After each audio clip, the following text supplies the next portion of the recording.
Terima kasih kepada Tuan Speaker. Assalamualaikum warahmatullahi wabarakatuh. Saya akan memberikan pandangan saya kepada Akta Kesihatan Mental ini kepada dua bahagian. Satu, memberi pandangan secara umum kenapa akta ini sangat penting, dan yang kedua ialah cuba untuk memberi sedikit pandangan bagi mengukuhkan lagi pelaksanaan dan keberkesanan akta ini. Saya ambil bahawa menjaga nyawa ini, Tuan Speaker, adalah merupakan satu perkara yang paling teras, di mana kalau mengikut syariat Islam, dia berada pada posisi yang tinggi dari segi kepentingan dan maslahah.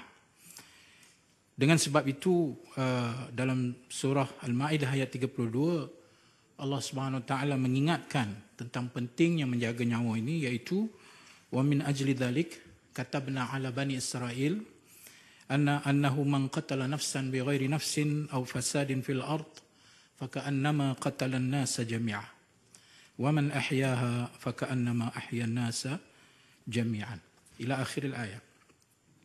Dengan demikian kami telah tetapkan untuk Bani Israel, yakni sejak syariat dahulu lagi, bahawa barang siapa yang membunuh satu nyawa, maka seumpama mereka membunuh nyawa manusia keseluruhannya.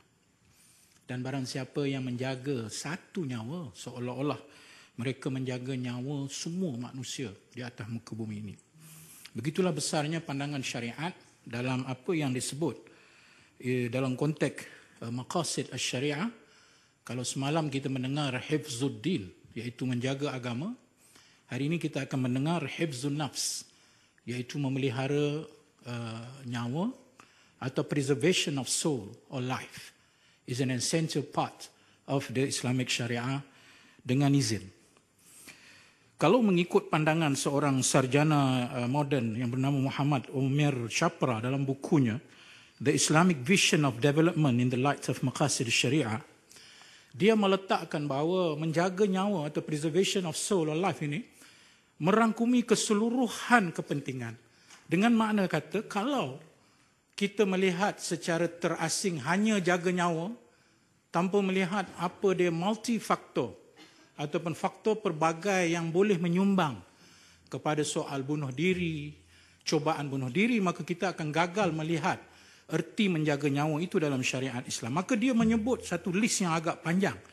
Apa yang dimaksudkan dengan menjaga nyawa itu juga perlu dilihat dari sudut pemeliharaan maruah, persaudaraan, kesaksamaan sosial, keadilan, peningkatan rohani dan moral, keselamatan hidup, harta, kebebasan, pendidikan, pemerintahan yang baik, mengurangkan kadar kemiskinan, memenuhi keperluan pekerjaan, peluang bekerja, pengagihan yang saksama, kekayaan, perkahwinan dan kehidupan yang stabil.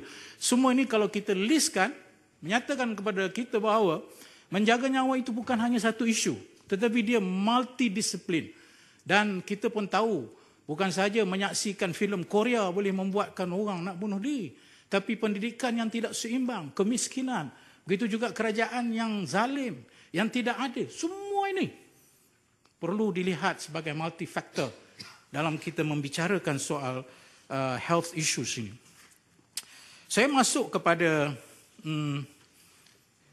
cadangan untuk mengukuhkan akta ini kalau diluluskan, dan insya-Allah semua akan meluluskannya, iaitu apakah pihak kerajaan bersedia untuk menyediakan insurans sakit mental seperti mana yang diamalkan di Singapura, di mana insurans ini akan banyak membantu untuk kita meringankan isu-isu yang ada kaitan dengan pindaan kita. Yang kedua ialah memperkenalkan subsidi rawatan dan konsultasi pesakit mental seperti yang dibuat oleh inisiatif Selangor Mental Sihat ataupun Sihat.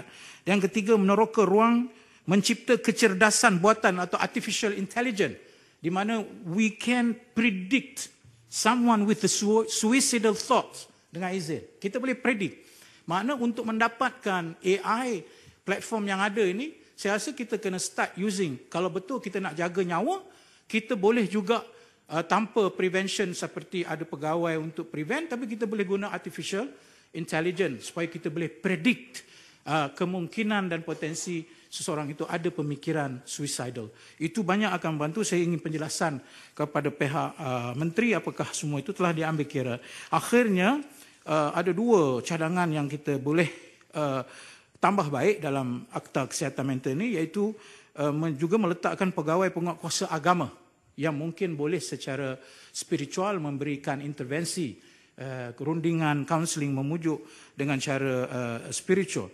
Dan ini pernah dibangkitkan oleh Menteri Undang-Undang rakan saya, Mendiang Liew Wee Kuang, pada tahun 2019 ketika dia memegang menteri di Jabatan Perdana Menteri.